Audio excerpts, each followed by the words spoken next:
Je me présente rapidement. Donc Xavier Roger, moi je suis manager au sein du cabinet de conseil Adameo. Ça fait un peu plus de 10 ans que je suis conseil et 8 ans au sein du cabinet. Toujours dans la supply chain et de façon multisectorielle, mais par contre aussi bien de l'appro, sur du transport, sur l'entreposage. Voilà, sur un peu toutes les problématiques reliées à la supply chain. Adameo, pour ceux qui ne connaissent pas, je vais passer rapidement dessus. Il y a 4 grands domaines d'expertise. En supply chain, notre expertise, ça reste la supply chain en domaine principal. On fait du conseil opération, du conseil technologie, du conseil ressources humaines et du système d'information. Alors, comment est-ce que ça se retranscrit dans vos problématiques? Donc on va étudier aussi bien depuis les attentes clients jusqu'à le transport à la livraison avec des problématiques transverses comme la green supply chain. Sur la partie conseil opération, par exemple, on va travailler sur les schémas directeurs, les modélisations de réseau, les analyses barycentriques, les optimisations de processus, l'excellence opérationnelle, voilà, tout ce qui a trait aux opérations.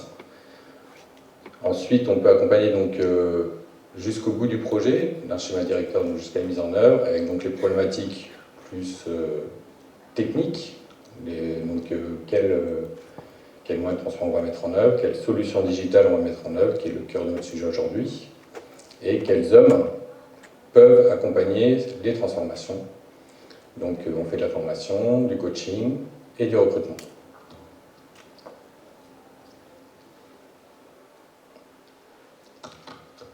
Comme je vous l'ai dit, on est multisectoriel, on est aussi bien avec le transport public, on va dire non public, que la partie automobile. On bosse beaucoup aussi avec les prestataires logistiques, donc les transporteurs ou les entreposeurs. Je vais passer rapidement pour venir au cœur du sujet. Donc quels sont les enjeux pour le transport? On a 4 grands défis majeurs pour les années à venir et qu'on a déjà commencé à rencontrer. Donc, la partie réponse aux exigences clients. On a donc une transformation un peu des exigences B2C qui se répercutent sur le B2B. La partie RSE réglementaire qui est toujours très contrainte dans le secteur du transport. La partie coût, forcément, on va chercher de la performance. Et l'adéquation capacité-ressources, avec les problématiques de pénurie notamment qu'on rencontre aujourd'hui dans le métier du transport. Donc petit rappel, vous devez avoir bien ça en tête certainement, le fret urbain est responsable de 25% des émissions de CO2, par exemple. Et le secteur du transport et de l'entreposage, c'est le 5e secteur de l'économie aujourd'hui en France, en termes de chiffre d'affaires.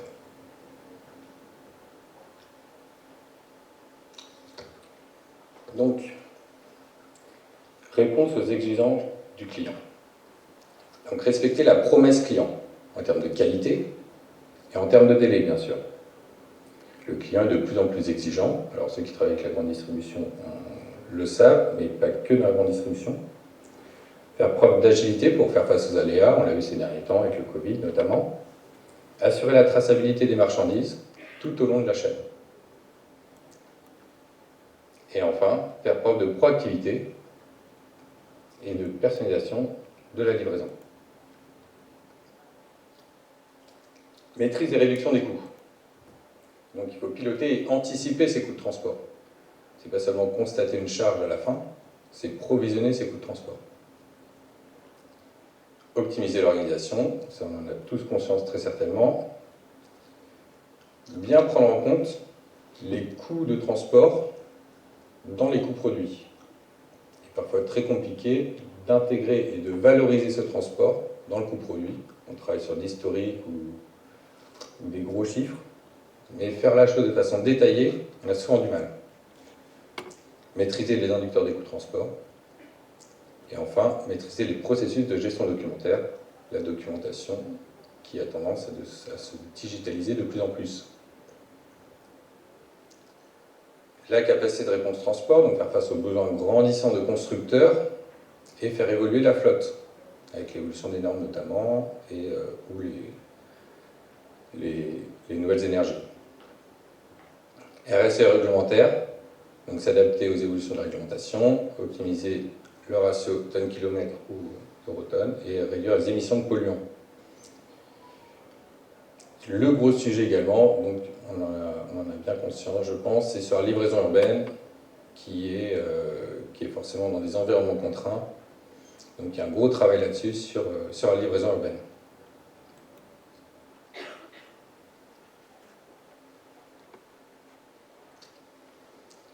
Donc, quelle digitalisation pour construire la supply chain de demain? Donc quelle supply chain on souhaite? Déjà une supply chain responsable et durable. Une efficacité dans l'intralogistique, la gestion de l'entrepôt. Des activités de transport différenciantes. Il y a de plus en plus de clients qui demandent des missions justement transport pour se différencier de ses concurrents. C'est maintenant, vous devez le voir un peu dans vos entreprises, le transport remonte en termes d'enjeux commerciaux et d'enjeux de différenciation. La gestion de l'information, et donc un nombre croissant de données à gérer. Des modèles et des processus tournés vers l'expérience client. Notamment, alors on a toujours cette notion un peu de la livraison, ou de la livraison Amazon ou du chauffeur Uber. Ce qui se développe beaucoup, donc c'est la notation à l'arrivée, voilà, tout le lien avec le client pour valoriser et améliorer cette expérience client. L'adoption des nouvelles technologies, on parle de machine learning, de blockchain. Donc tout ça intègre les systèmes digitaux de transport et donc sont intégrés dans les entreprises. Et enfin, l'intégration des nouvelles machines, on parle d'automatisation aussi dans le transport. Au final, la supply chain vraiment doit être considérée dans son ensemble avec une vision donc S&OP, optimiser la performance de S&OP. Donc avoir une vision globale de la supply chain et à remonter, c'est vraiment des enjeux de direction.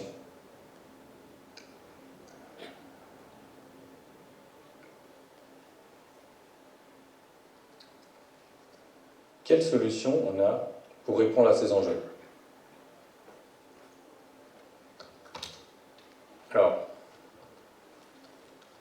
tout d'abord, au cœur, on va dire des solutions standards, on va parler du TMS. Le TMS côté chargeur. Et ensuite, alors, tout autour de ce TMS, selon les couvertures fonctionnelles ou pas, on peut rajouter des outils.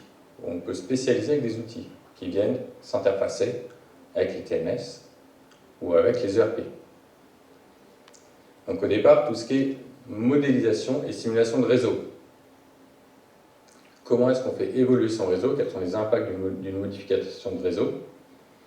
Tout ça sont des enjeux très très forts.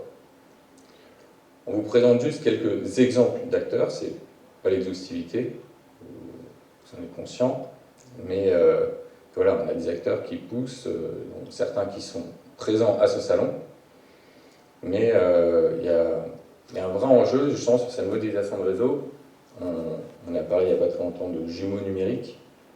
Voilà, comment est-ce qu'on associe son réseut à un jumeau numérique pour le faire évoluer, pour voir les impacts côté données de ces évolutions.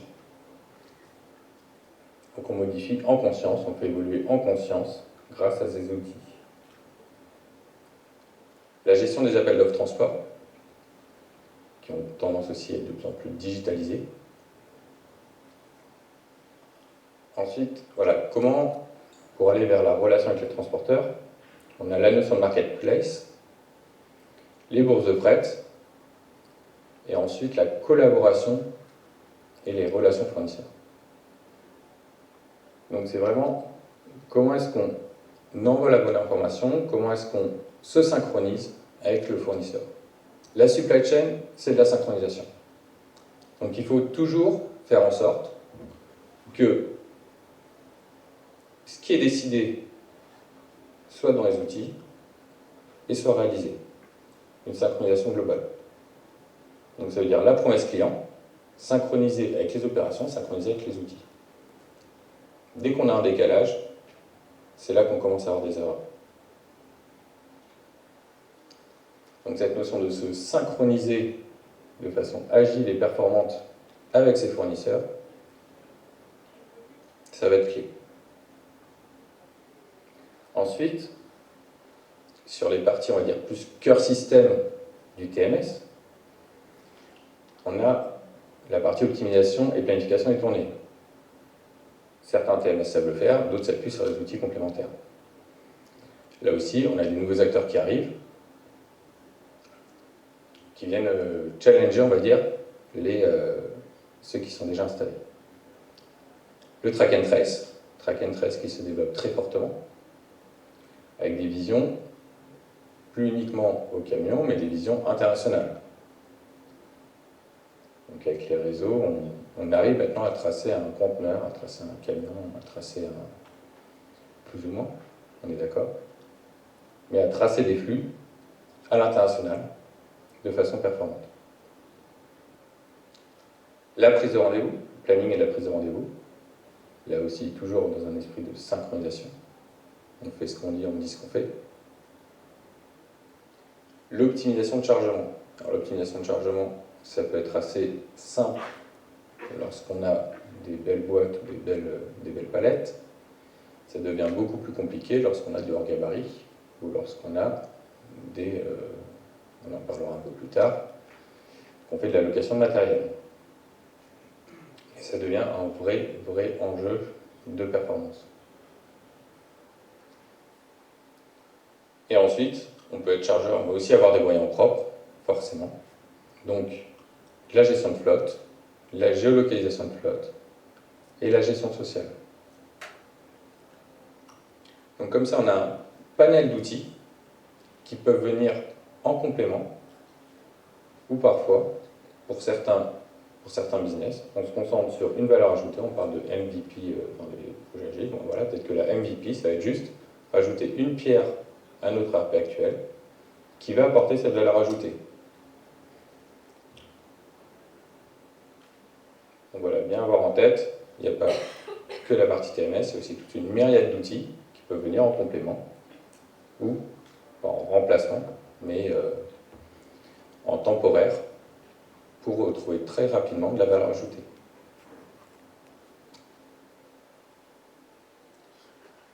En parallèle et de façon un peu transverse, en bas, on voit la partie gestion documentaire, donc avec notamment les ICMR, les tours de contrôle, Data Analytics, et la partie IFTI aussi, sur la partie document transport.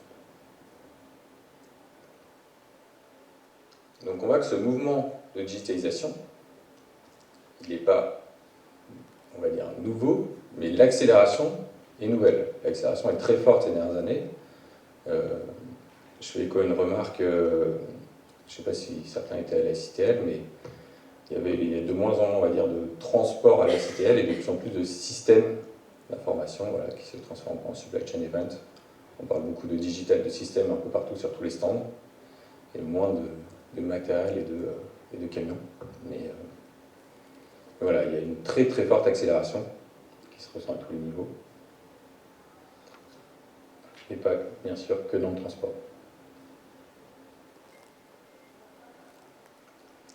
Les facteurs clés de succès. Bien sûr, la maîtrise de la donnée. Et au-delà de la maîtrise de la donnée, la qualité de la donnée. Donc, on essaye de se synchroniser, toujours garder en tête cette notion de synchronisation tout au long de la chaîne. Une donnée juste, c'est une donnée synchronisée. Donc, comment est-ce qu'on fait dès le départ pour avoir une donnée juste? Et après, on peut travailler sur des outils de data quality management. Mais cette maîtrise de la donnée, forcément, elle est clé, puisque c'est là-dessus que va reposer l'ensemble de la chaîne et l'ensemble de la digitalisation. L'organisation et les processus. Être aligné sur le processus, sur les processus d'entreprise. On sait que forcément, c'est un facteur d'échec de certains projets. de vouloir personnaliser toute la solution sur chaque site, etc. Voilà, forcément, il faut un petit peu uniformiser.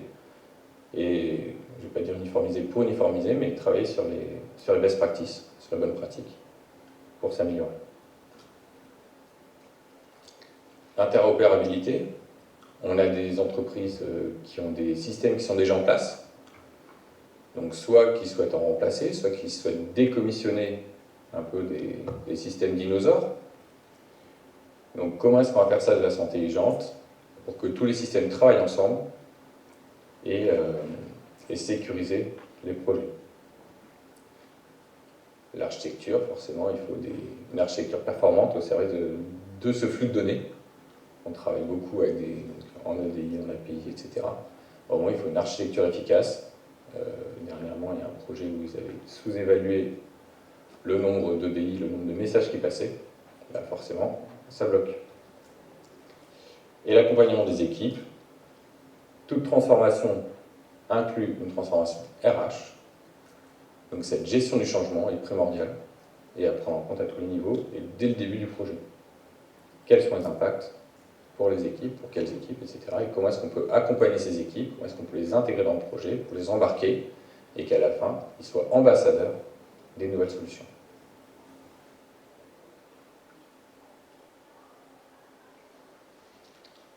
Il y a des facilitateurs technologiques qui arrivent.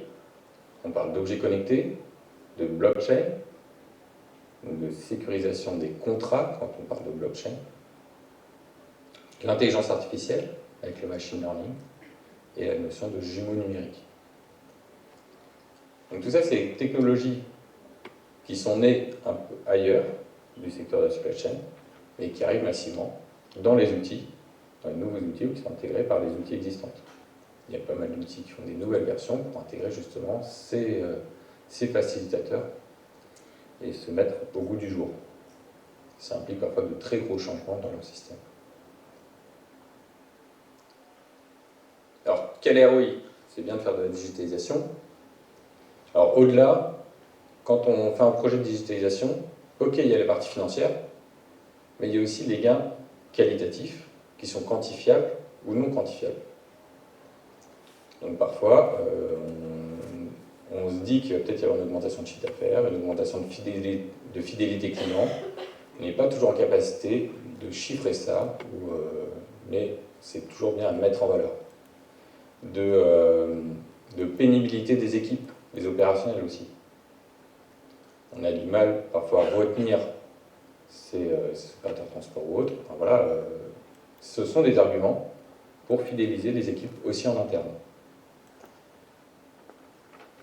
Donc pour parler des sujets financiers, sur la partie achat, alors les palettes sont larges puisque forcément on s'adresse à des secteurs ou des problématiques très très différentes les unes des autres. Mais sur la partie achat-transport, on peut avoir des impacts de 3 à 15% du budget achat. Dans l'affectation du bon transporteur, dans la partie gestion des appels d'offres, l'achat spot ou tout simplement le contrôle facture. Contrôle facture, l'objectif c'est d'aller vers de l'auto-facturation, de même pas avoir de préfacturation qui soit validée, etc. Directement, on sait combien le fournisseur doit être payé et on le paye. On fluidifie tout le flux financier. Toujours dans cet esprit de synchronisation, ça va être un peu le fil rouge, mais on a un besoin de transport, on a commandé un transport, on a réalisé un transport, on a payé le transport, on s'est fait payer. Fluidifier toute cette chaîne. L'optimisation des tournées, on sait que c'est sur les derniers kilomètres qu'il y a plus de coûts, donc forcément il y a un focus spécifique aussi là-dessus, si vous êtes concerné. Donc on peut gagner de 5 à 20% du temps de service et 15 à 25% sur les coûts de maintenance des équipements. Les kilomètres, on sait que c'est de l'usure, c'est du carburant. Donc on a des gains à tous les niveaux. La fluidification des échanges. Comment est-ce qu'on peut du coup gagner du chiffre d'affaires, notamment en réduisant les ruptures? Là, il y a un vrai aspect sur les ruptures qui peuvent être bien mis en valeur sur ces projets de digitalisation. Alors, on n'a pas tout évoqué, bien sûr, il y a la partie excellence opérationnelle aussi, l'optimisation de la productivité des équipes, la traçabilité, la visibilité des flux. Donc, il y a plein de champs qui peuvent être mis en valeur lors des projets de digitalisation.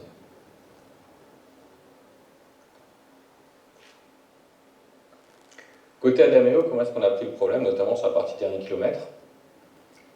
Donc, on a travaillé avec des partenaires, donc notamment, par exemple, sur l'optimisation de tournée. On travaille pas mal avec Mapotempo, IR ou Cardinal. On fait des sujets, parfois ça peut être exploratoire. Donc typiquement, on va prendre un sujet dès le début et on va démarrer par un POC avec nos partenaires pour justement trouver des solutions et pré-identifier des leviers, des gains. Et puis derrière, si c'est concluant, on avance petit à petit. Au moins, on aura fait un proof of concept de ROI. Sur la logistique retour, avec Reverse.io, et par exemple, sur la partie transport, alors sur les centres urbains, on a travaillé avec la Poste pour justement, eux ont du foncier. On a aussi AutoStore qui a du matériel. Donc, pour répondre aux problématiques, on met ensemble des acteurs comme ça pour justement trouver des solutions de demain et réfléchir à des nouveaux concepts.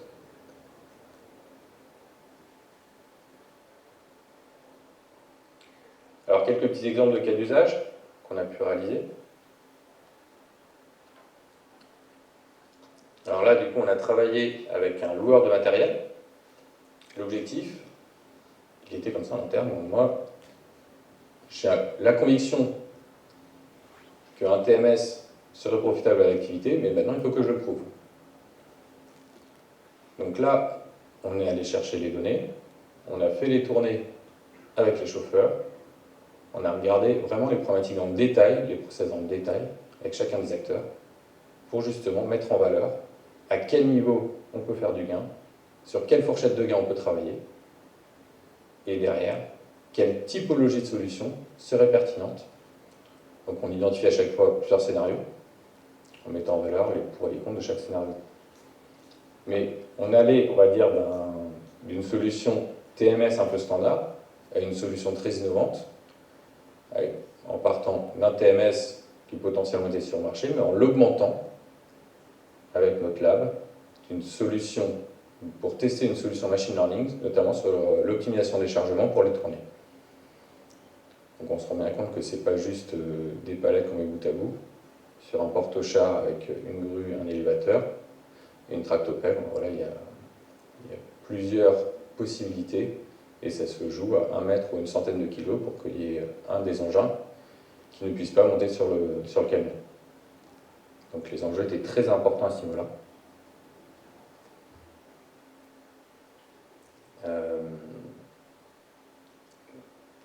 Donc à l'issue, le projet était validé, et du coup on a pu lancer derrière le projet TMS.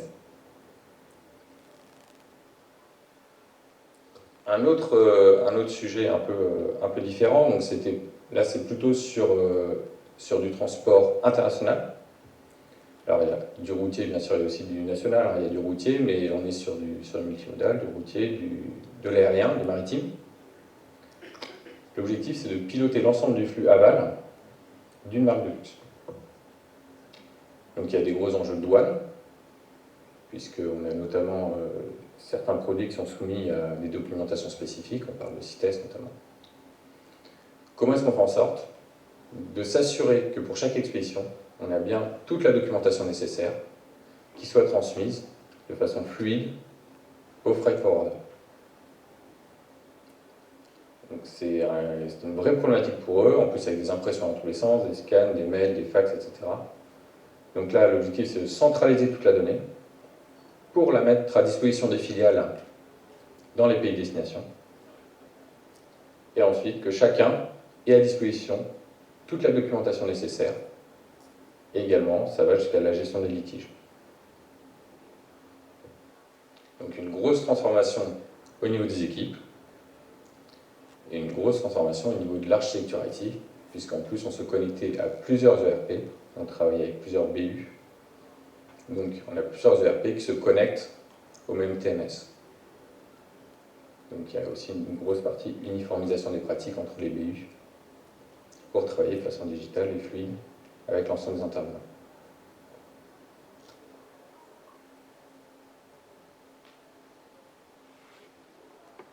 J'ai fini pour ma partie.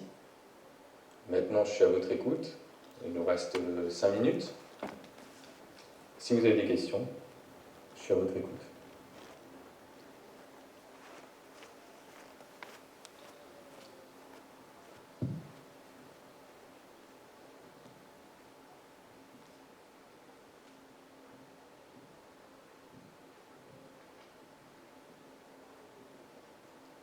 Ça avait l'air d'être assez clair, là.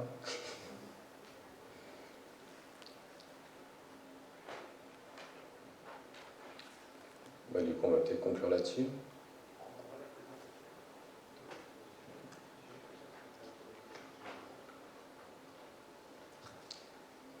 Si vous avez des questions, on est également présent au stand. Il est où notre stand? TR37. TR37. TR37, pardon.